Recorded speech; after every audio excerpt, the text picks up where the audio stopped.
जब मुरली तुम्हारी गूंज उठी,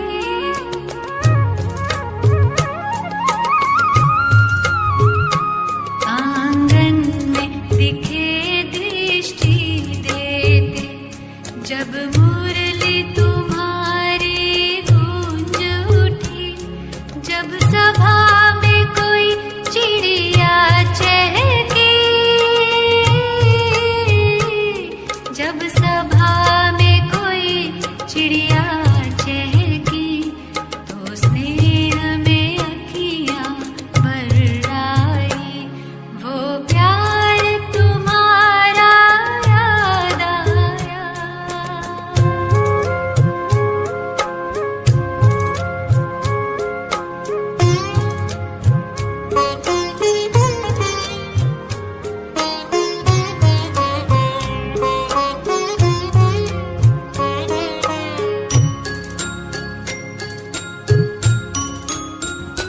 बच्चों की टोली कहने लगी, जब कमरे से होकर आई, मीठे बाबा से बात हुई, मीठे बाबा से बात हुई, तो स्नेह में अखियां भर आई, वो प्यार तुम्हारा याद आया।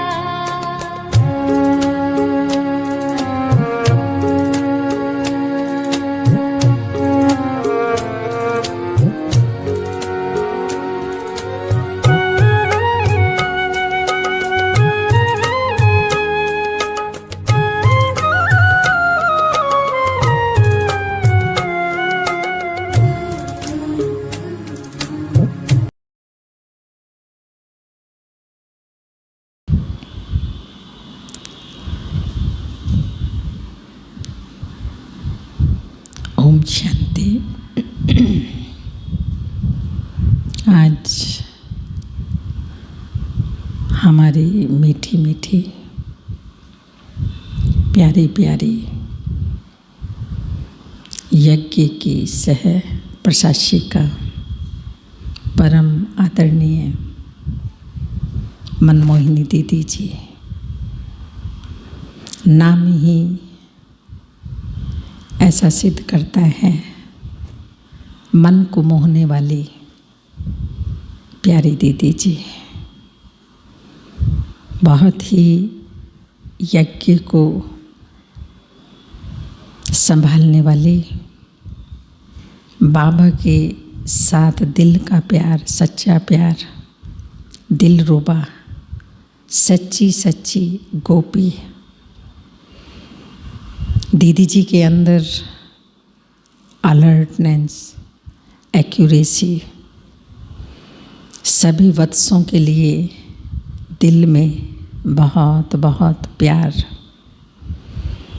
सदा ही हर ब्राह्मण बच्चे के लिए उसको आगे बढ़ाने की भावना, ना केवल भावना लेकिन स्वयं कर्म करके दिखाती और साथ साथ लव और ला का बैलेंस रखती।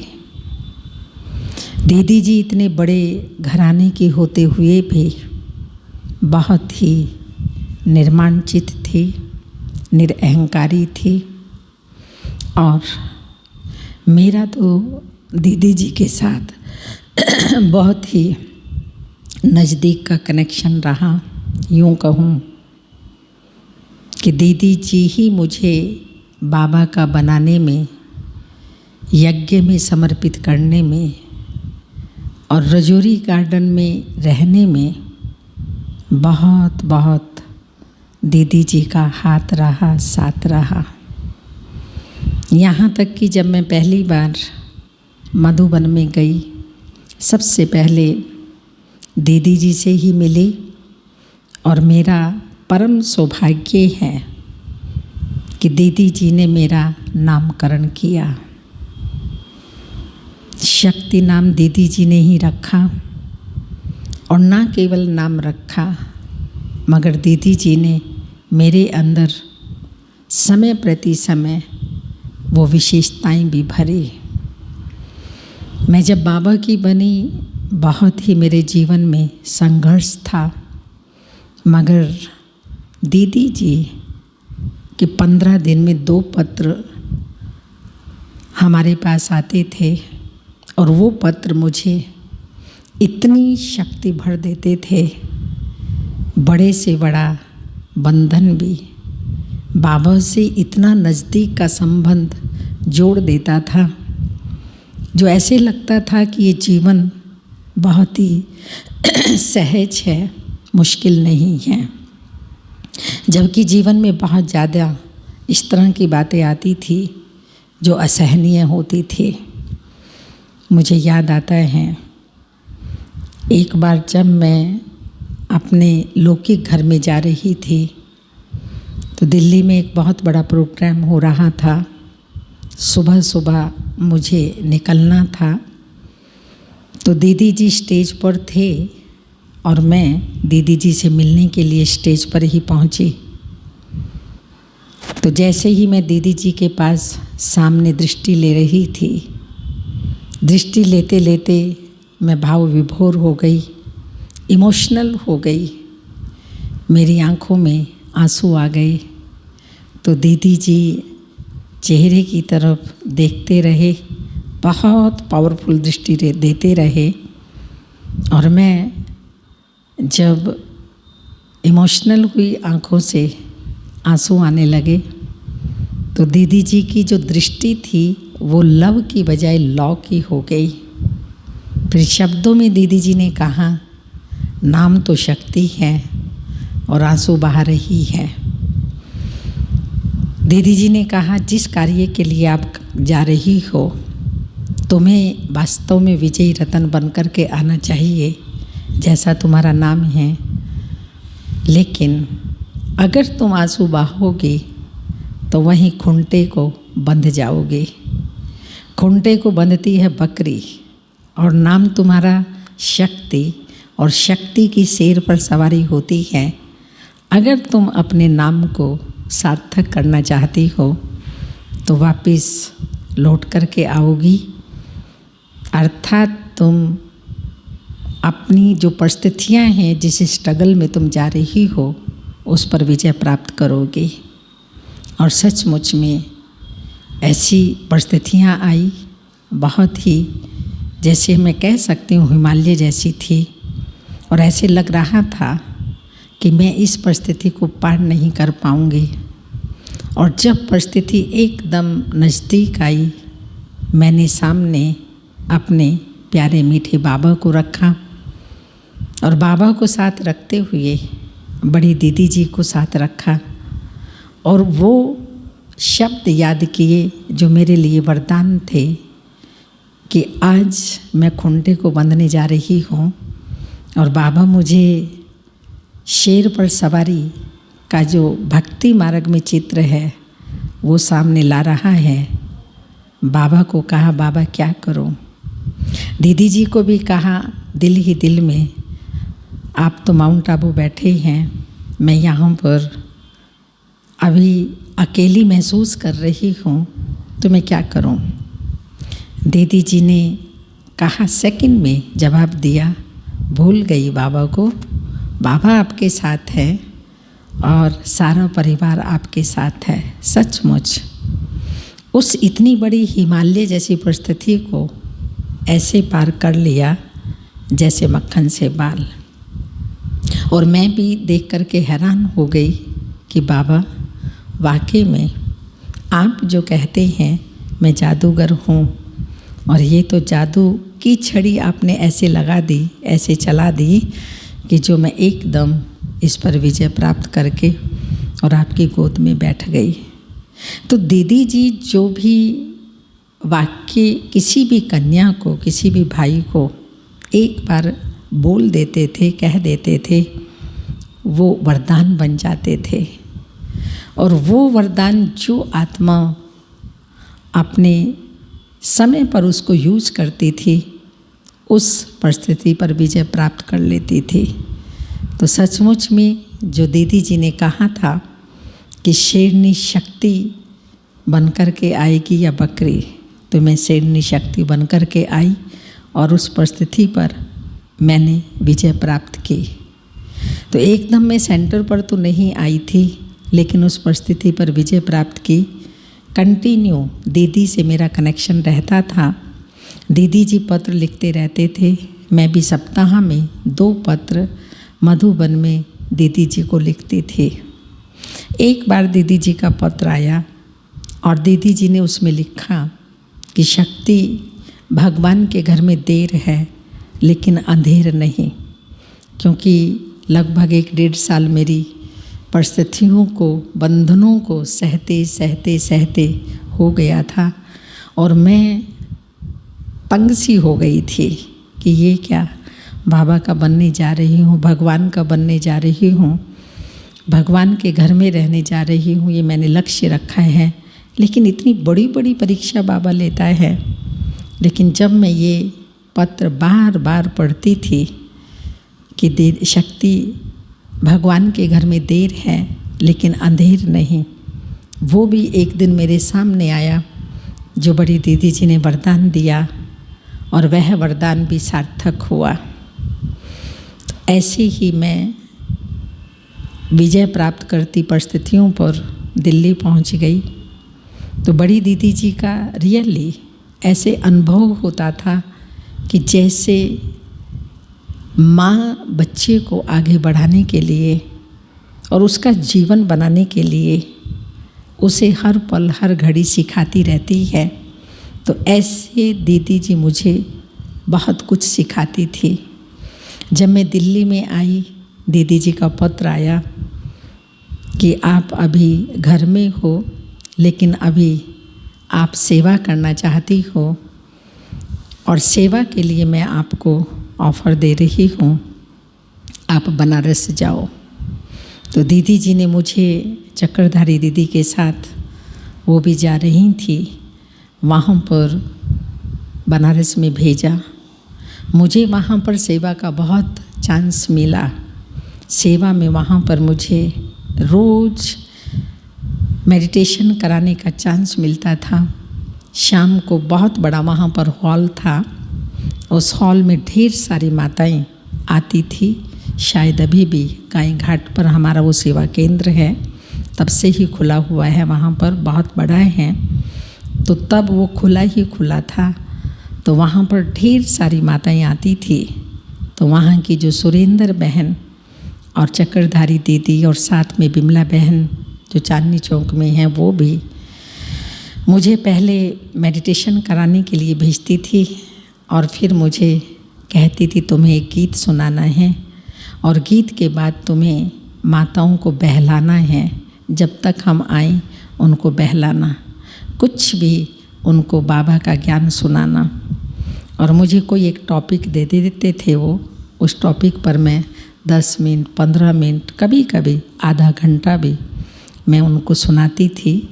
माताएं बहुत खुश होती थी जब दीदियाँ आती थी और वो बोलते थे कि इस बहन ने, बच्ची ने कितना अच्छा सुनाया, यही सुनाती रहे, यहाँ तक भी बोला करते थे। तो ये भी बड़ी दीदी जी ने मुझे बहुत सुंदर 1 वर्ष के लिए चांस दिया सेवा का। इसी तरह से मैं जब रजौरी गार्डन में आई तो ये भी बड़ी दीदी जी ने ही, रुक्मणी दादी जी ने भी मेरी मांगनी की थी, मगर साथ साथ अपनी प्यारी बड़ी दीदी जी, उन्होंने, क्योंकि रुक्मणी दादी जी का बड़ी दीदी से बेहद प्यार था और कोई भी अपनी वस्तु जब हम सेंटर के लिए बड़ी दीदी जी को कहते थे तो दीदी जी बहुत खुशी से और प्यार से छोटी यज्ञ के लिए देते थे। मुझे याद आता है एक बार हमारे पास टेप रिकॉर्ड नहीं था, बहुत बड़ा ग्रामाफोन था, वो हम बजाते थे और उसको चलाने करने में थोड़ी मेहनत लगती थी। तो मैंने रुक्मणी दादी को बोला, मैंने कहा दादी जी आप बड़ी दीदी को बोलो ना हमको टेप रिकॉर्ड दें। तो दादी शांत हो गई, चुप हो गई, कोई जवाब नहीं दिया। कुछ टाइम के बाद रुक्मणी दादी जी मधुबन में गई और मधुबन में जा कर के ये बात बड़ी दीदी जी को कही होगी कि शक्ति ऐसे ऐसे बोल रही थी। दीदी जी का इतना प्यार, उस टाइम में सारी दिल्ली में इस तरह से टेप रिकॉर्ड थे भी नहीं, तो टेप रिकॉर्ड दिया। इतना बड़ा काला काला टेप रिकॉर्ड था। जब रुक्मणी दादी जी वापस आई और मुझे कहा तुम्हारी आश एक पूरी कर दी बड़ी दीदी ने, तो मैं भूल गई थी, मुझे याद भी नहीं था। तो दादी जी ने बहुत मुस्कुराते मुस्कुराते कहा कि देख दीदी तुम्हें कितना प्यार करती हैं। मैंने कहा क्यों, क्या दिया है दीदी ने मेरे लिए?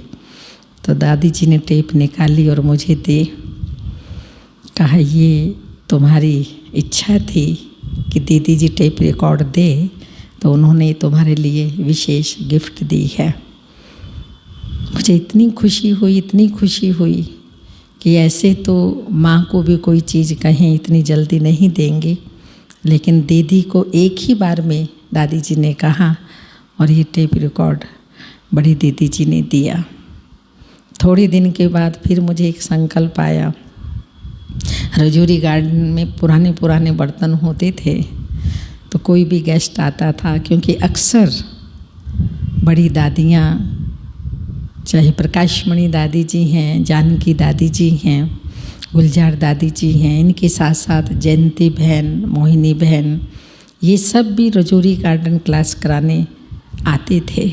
जब भी विदेश से आते थे, दादियाँ मधुबन से आती थी तो रजौरी गार्डन ज़रूर आते थे, तो क्लासेस कराते थे। जब मैं भोजन खिलाती थी तो उन बर्तनों में देने में मुझे अच्छा सा नहीं लगता था, शर्म लगती थी।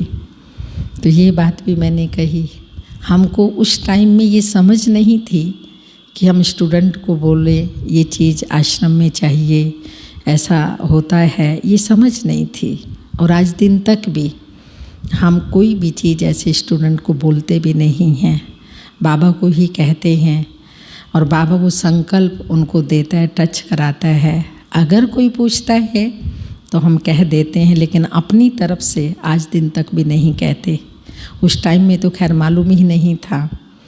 तो रुक्मणी दादी फिर दोबारा मधुबन गए, तो हमारी बड़ी दीदी जी ने 6 कटोरी, 6 गिलास, 6 थालियाँ और 6 कटोरी, डबल कटोरी ऐसे दी। बहुत सुंदर थालियाँ, आज तक भी उनमें से 2-4 थालियाँ और कटोरी यहाँ पर है। उनको देखते ही बड़ी दीदी जी की बहुत याद आती है।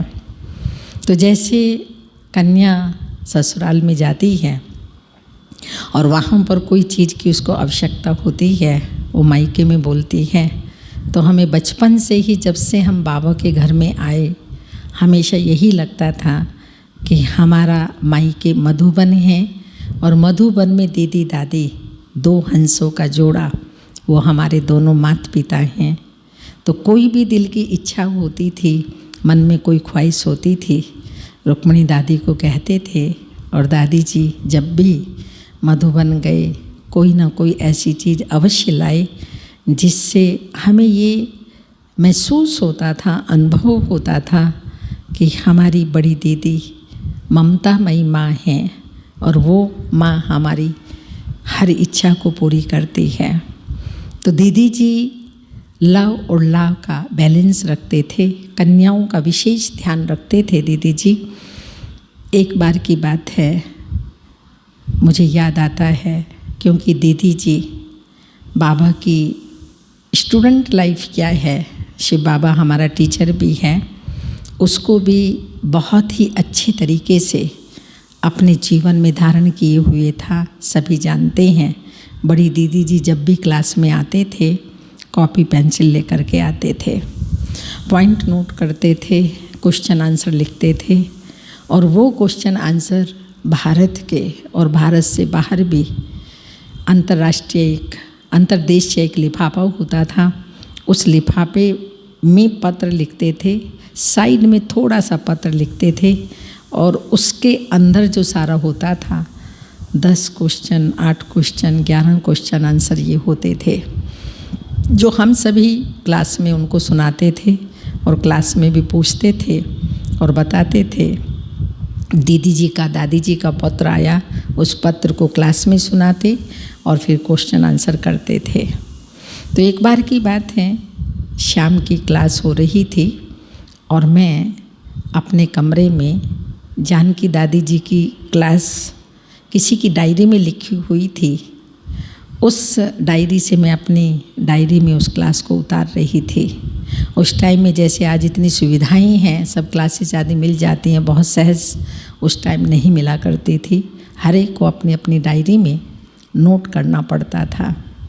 तो शाम के टाइम जो रात्रि क्लास होती है, मैं रात्रि क्लास ना करके अपने पॉइंट्स नोट करने लगी। तो कमरे में थी, ट्रेनिंग सेंटर में 10 नंबर कमरे में, मुझे याद है आज भी। तो जब मैं वो नोट कर रही थी तो बाहर दरवाजे पर किसी ने नॉक किया। मैंने दरवाज़ा ऐसे खोला, दरवाज़ा तो खुला था। तो पांडव भवन में सुदेश बहन नर्स हुआ करते थे। तो वो कहने लगे, आप क्या कर रही हो? मैंने कहा, सुदेश बहन मैं ये क्लास अपनी डायरी में लिख रही हूँ। तो सुदेश बहन ने कहा कि आपको दीदी जी याद कर रही हैं। इतनी रॉयल्टी से कहा कि दीदी जी आपको याद कर रही हैं, आप चलिए।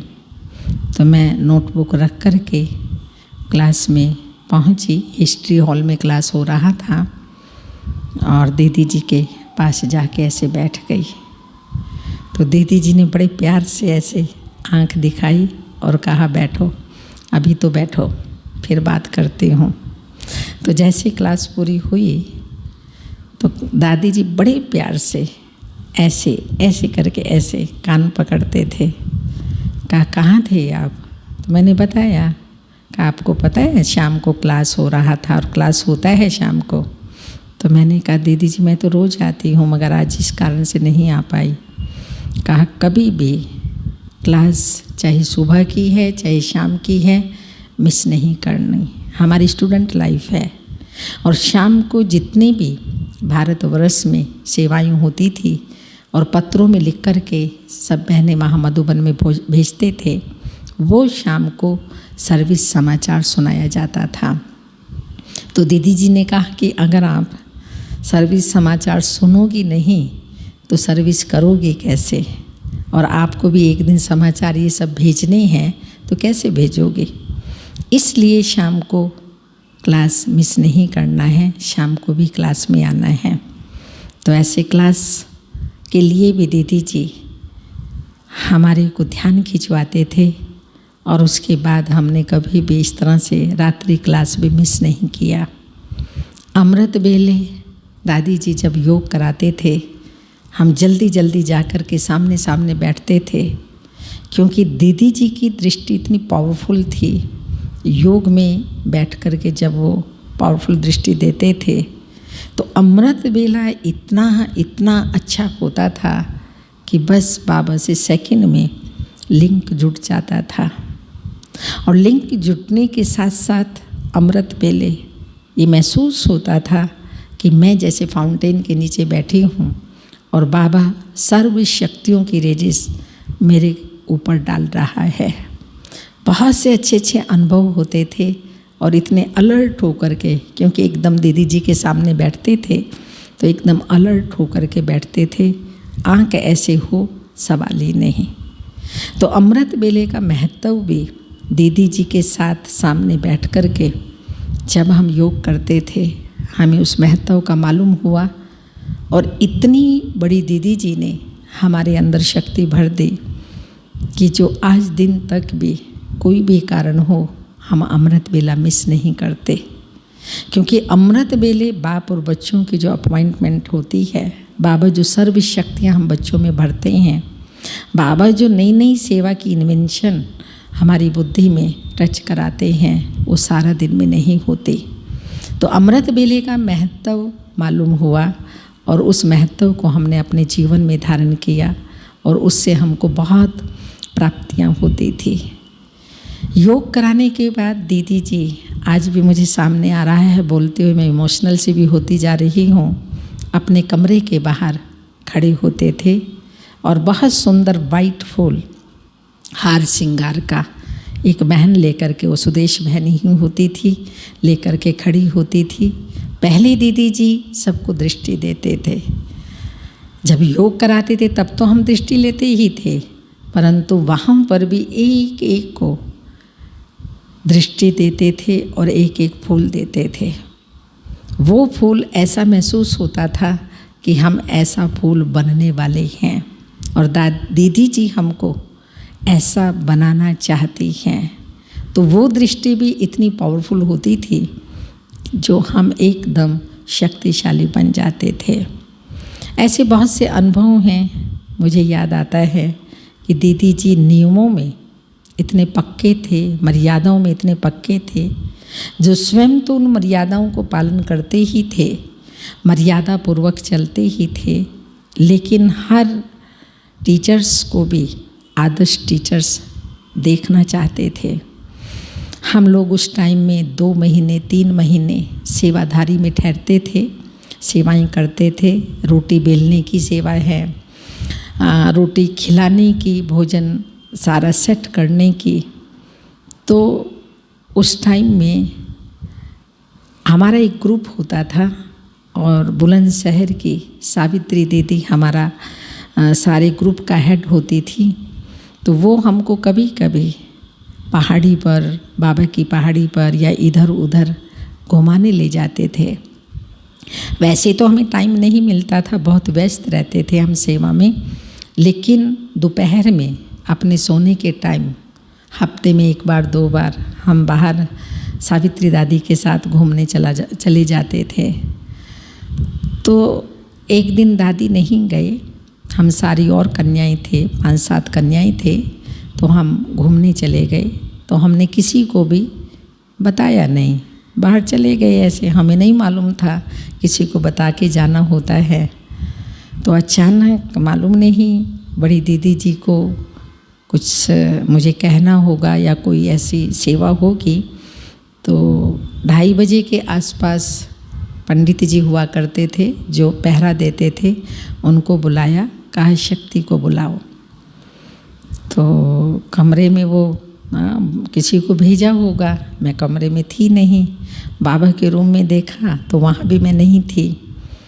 2-3 जगह देखा, मैं नहीं मिली।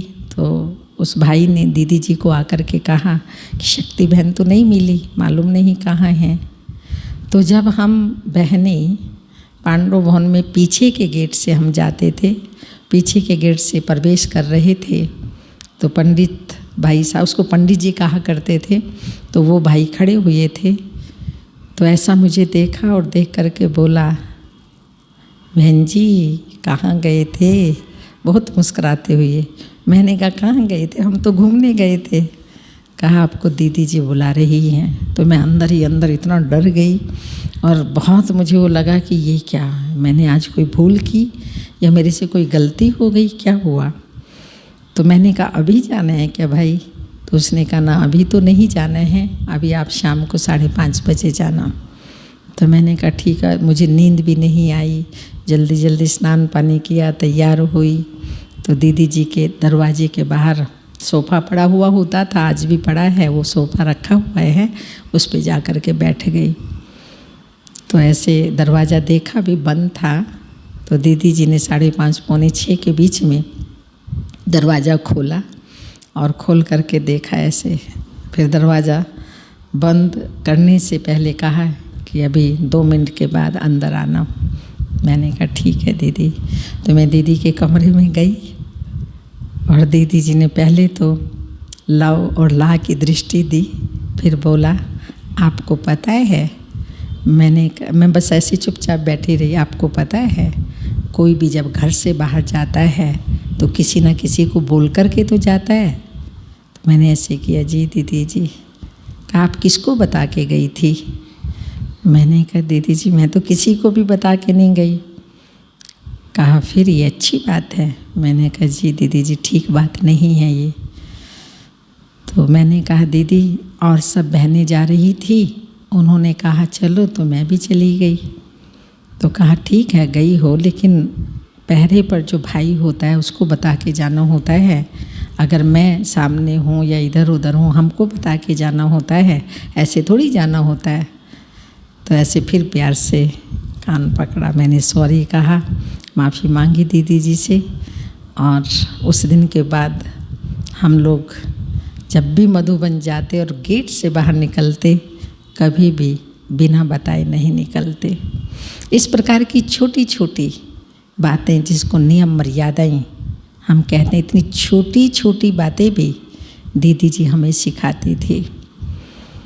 वहाँ पर जब मधुबन में जाते थे तो दीदी जी ने एक बार हमको वहाँ पर सेवा दी। शांति स्तंभ, जो पुराने गेस्ट वो विजिटर्स आते थे, उनको शांति स्तंभ, हिस्ट्री हॉल, बाबा रूम और झोंपड़ी, ये 4 धाम हम उनको समझाया करते थे। तो विजिटर्स के लिए दीदी जी ने हमको ये ड्यूटी दी कि आपको रोज़ शाम को 4:30 पौने 5 बजे आकर के मेरे रूम के बाहर बैठ जाना है, और कोई भी विजिटर्स आए और ये पहरे वाला भाई आपको बोलेगा और आपको ये 4 धाम समझाने हैं, ये आपको बताना है। तो मुझे याद आता है, गोविंद भाई हैं जो मुरली बांटा करते थे, उनके माता पिता एक बार आए तो दीदी जी को उस भाई ने कहा कि बहन जी कोर्स कराए इनको। तो उनको कोर्स कराया और बहुत अच्छा वो समझ करके गए। इस प्रकार की सेवाएं दीदी जी हमें दिया करते थे। फिर शाम को हमको नक्की लेक पर जो हमारा म्यूजियम है, वहाँ बेहद सेवाएं होती थी। गुजरात के टूरिस्ट, इधर उधर के टूरिस्ट बहुत वहाँ पर आया करते थे। तो शाम को हम 5 बजे म्यूजियम में जाते थे। 4-5 बहनों का ग्रुप था हमारा, और 7:30 पौने 8 के आसपास वहाँ से आते थे। तो वहाँ पर भी ढेर सेवा होती थी। वहाँ पर जितने भी विजिटर्स आते थे उनको भी वो वहाँ का म्यूजियम हम लोग समझाते थे। तो 2-2, 3-3 महीने दीदी जी के साथ रहना होता था। बहुत आनंद आता था, बहुत अच्छा लगता था। ऐसे महसूस होता था कि जैसे हम सेंटर से सेवाएं क्लोज करके और मधुबन मायके में जा कर के सेवा करते हैं। इस प्रकार दीदी के साथ हमारा बहुत नज़दीक का कनेक्शन रहा। बड़ी दीदी जी हमेशा जैसे नियम मर्यादाओं में पक्के थे, ऐसे दीदी जी प्यार प्यार से सब बातें कह भी देते थे, मर्यादाएं बता भी देते थे, और साथ साथ ऐसा लॉ जीवन में धारण करने के लिए इशारा देते थे। बस ऐसे आंख दिखाते थे, उस आंख से ही हम समझ जाते थे दीदी जी हमें कुछ कहना चाहती हैं।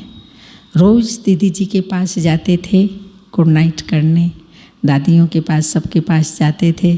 तो उस टाइम में जब हम दीदी दादियों के कमरे में जाते थे तो आपस में हम हंसी कुड़ी करते थे कि ये हमारे लिए देवियाँ हैं, 9 देवियाँ।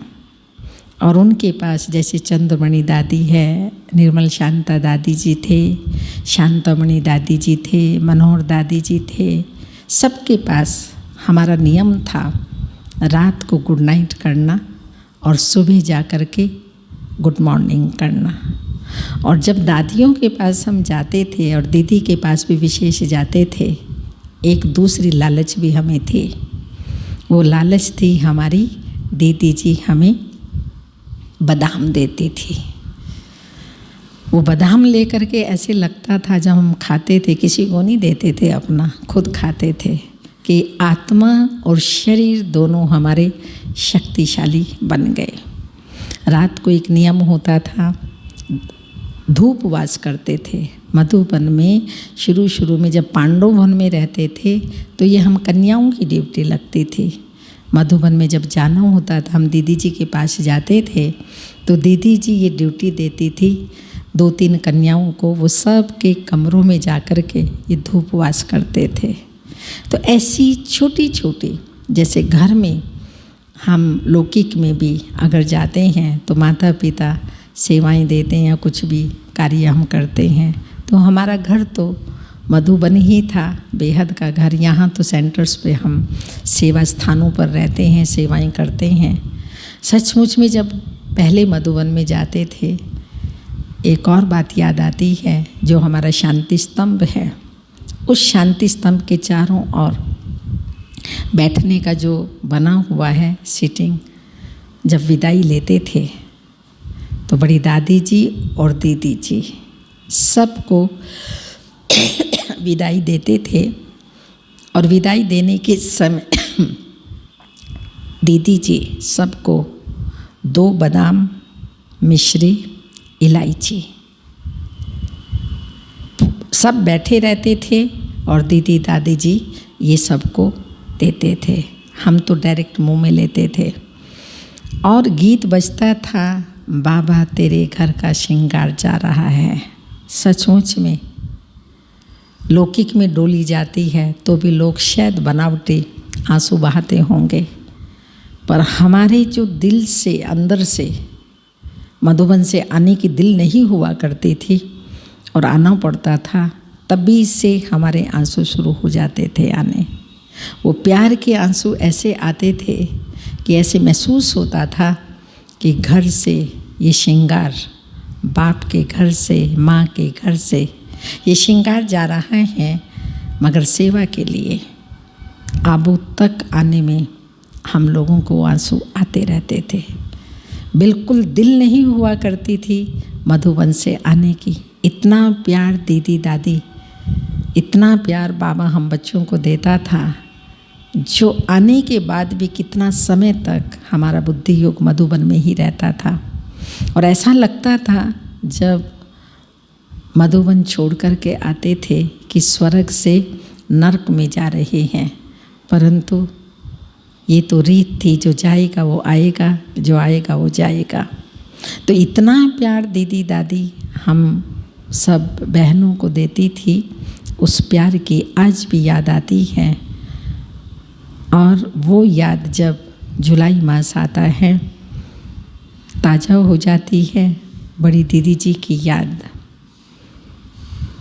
एक बार मैं कलकत्ता में थी, रजौरी गार्डन से मैं जयपुर, अजमेर और मैसाना में भी बड़ी दीदी जी स्वयं मुझे छोड़ कर के आई थी।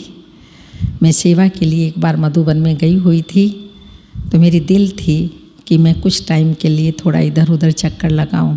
दीदी जी को कहा तो दीदी जी ने कहा नहीं, तुम्हें तो वहीं जाना है वापस रजौरी। मैंने कहा दीदी जी मेरा दिल करता है कि मैं थोड़ा चक्कर लगाऊं। तो बड़ी दीदी जी स्वयं बॉम्बे जा रही थी ट्रेन से और कहा मैं बॉम्बे जा रही हूँ और तुम्हें मैसाना में छोड़ती हुई जाऊँगी, स्टेशन पर सरला बहन लेने आ जाएगी। तो स्वयं दीदी जी वहाँ छोड़ करके मुझे फिर बॉम्बे गए। तो मुझे याद आता है कि कलकत्ता में मैसाना से हम गए थे और वहाँ पर जब हम गए, मेला हुआ था, मेले में ही गए थे, दीदी जी भी आए हुए थे। तो टीचर्स क्लास चल रहा था और टीचर क्लास में मैं भी बैठी हुई थी। तो दूर से ही दीदी जी ने देखा, शक्ति, इतना प्यार से दीदी जी बोलते थे, शक्ति तुम भी आई हो। तो मैंने ऐसे गर्दन की, मैंने कहा जी दीदी जी। तो बोलती है आज से तुम सरला की नहीं हो। तो ये नहीं कहा किसकी हो। तो मेरे अंदर दुख दुख होने लगी। मैंने कहा अब मैं कहाँ जाऊँगी, कहाँ दीदी जी मुझे भेजेंगे। तो रुक्मणी दादी जी ने कहा होगा मुझे शक्ति को ले जाना है। तो दीदी जी ने कहा अच्छा मेरे कमरे में आना। तो दीदी जी के पास गए तो दीदी ने बहुत प्यार से ऐसे से किया और कहा कि तुम्हें वापस रुक्मणी बहन के पास जाना है, रुक्मणी दादी के पास जाना है, ऐसे करके कहा। तो हम तो जी हाँ ही हमेशा कहते थे। जी हाँ का पाठ पक्का था, जहाँ दीदी दादी भेजे वहीं हम जाया करते थे। फिर वो वापस मैसाना में आए, मैसाना से फिर दिल्ली में आए। ऐसे ही मुझे एक और घटना याद आती है। चलते चलते कभी कभी माया का कोई ना कोई प्रकार से वार होता है। तो मैं थोड़ी उदास सी थी, मधुबन गई। दीदी ने मुझे देखा, कहते हैं क्या हुआ है। हमारी एक छोटी बहन थी, उसने शरीर छोड़ा था, तब हम D7 में ही रहते थे। तो मुझे अंदर थोड़ा सा, क्योंकि उससे अटैचमेंट था, मैं उसको ब्रह्मा कुमारी बनाना चाहती थी, वो नहीं बनी थी। लेकिन काढ़ने अकाढ़ने उसने शरीर छोड़ दिया था, तो मुझे अंदर काफ़ी लगा था। तो मधुबन जब मैं गई तो दीदी जी ने मेरा चेहरा देखा और कहा कि ऐसा माना हर्षित मुख चेहरा जो होना चाहिए, जो उमंग उत्साह जीवन में होना चाहिए, वो नज़र नहीं आ रहा है, क्या हुआ है। मैंने दीदी जी को दिल की बात बताई तो दीदी ने कहा कि 15 दिन के बाद मैं दिल्ली में आ रही हूँ और दिल्ली से मुझे पंजाब टूर पर जाना है। लुधियाना, पटियाला, अमृतसर, ऐसे दीदी दादी अक्सर टूर पर जाया करते थे, तो तुम मेरे साथ चलना। दीदी जी दिल्ली में आए, पांडु भवन में उस टाइम ठहरे थे। तो मैं और रुक्मणी दादी गए। तो दीदी ने दादी को फ़ोन किया कि शक्ति को बोलना अपनी 2-3 ड्रेस लेकर के आए, इसको मैं अपने साथ लेकर के जाऊंगी। आप समझ सकते हैं मेरी खुशी का उस टाइम ठिकाना नहीं था, बेहद खुशी मुझे हुई। बाई रोड बड़ी दीदी जी गए थे, तो पहले लुधियाना गए, अम्बाला, फिर लुधियाना, पटियाला, चंडीगढ़, ऐसे 4-5 स्थान पर दीदी जी के साथ जाना हुआ। इतना ही ख्याल बड़ी दीदी जी रखते थे, मुझे हमेशा महसूस होता था कि ये मेरी अलौकिक लौकिक माता भी हैं, पिता भी हैं, सब कुछ हैं। कभी भी दीदी को उदास चेहरा किसी भी बहन का बिल्कुल पसंद नहीं आता था। दीदी जी पूरा मेहनत करते थे, पुरुषार्थ करते थे कि कैसे भी ये कन्याएं, ये बहनें खुश रहें, और खुश रखने के लिए जो भी उनसे बन पाता था उससे भी अधिक वो हमको देते थे।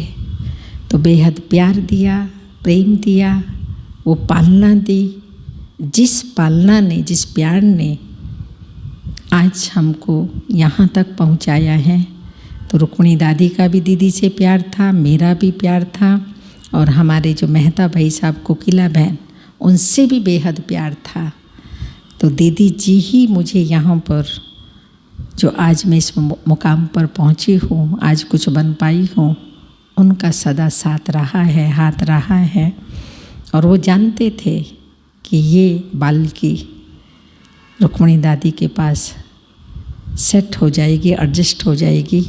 उन्होंने मुझे, मैं जबकि एक बार वापस महसाना गई, जयपुर गई, अजमेर गई, 3 साल शायद मैं ये तीनों स्थान पर रही, तो वापस कलकत्ता गई, तो भी वापस मुझे 80 में बड़ी दीदी जी ने रजौरी भेजा, मैं रजौरी आई। तो हमेशा दीदियों का, दादियों का ये प्यार हमें आगे बढ़ाता रहेगा, और वो सदा अमिट छाप जो दीदी जी की मेरे जीवन में रही है, सदा रहेगी। मैं यूँ कहूँगी, बड़ी दीदी जी का ही मेरे सर पर सदा हाथ रहा है, छत्र छाया रही है, जो मैं ब्रह्मा कुमारी बन पाई। बहुत बेहद अनुभव हुए हैं। ये तो शॉर्ट में मैंने बताए। हफ्ते में 2 पत्र आते थे, जिनमें बहुत सी शिक्षाएं, सावधानियां होती थी, उनको हम पढ़ते थे, और हमेशा दीदी दादी को हम लेटर लिखा करते थे। इनसे ही हमारी पालना हुई है। वो दिन कितने प्यारे थे, ये दिन भी कितने प्यारे हैं। तब दीदी दादियाँ हमारे साथ थी। आज भी सूक्ष्म में उनकी जो मर्यादाएं हैं, उनकी जो शिक्षाएं हैं, वो जो प्रेरणा के स्तोत्र हैं, आज भी हमारे साथ हैं, और अंत तक इस जीवन में साथ रहेंगे। और सतयुग में भी हम दीदी के साथ, दादी के साथ, सब दादियों दीदियों के साथ मधुबन में रहे हैं, और फिर अपनी राजधानी सतयुग में आएंगे। ये था मेरा शॉर्ट में परम आदरणीय दीदी जी के साथ का अनुभव। ओम शांति।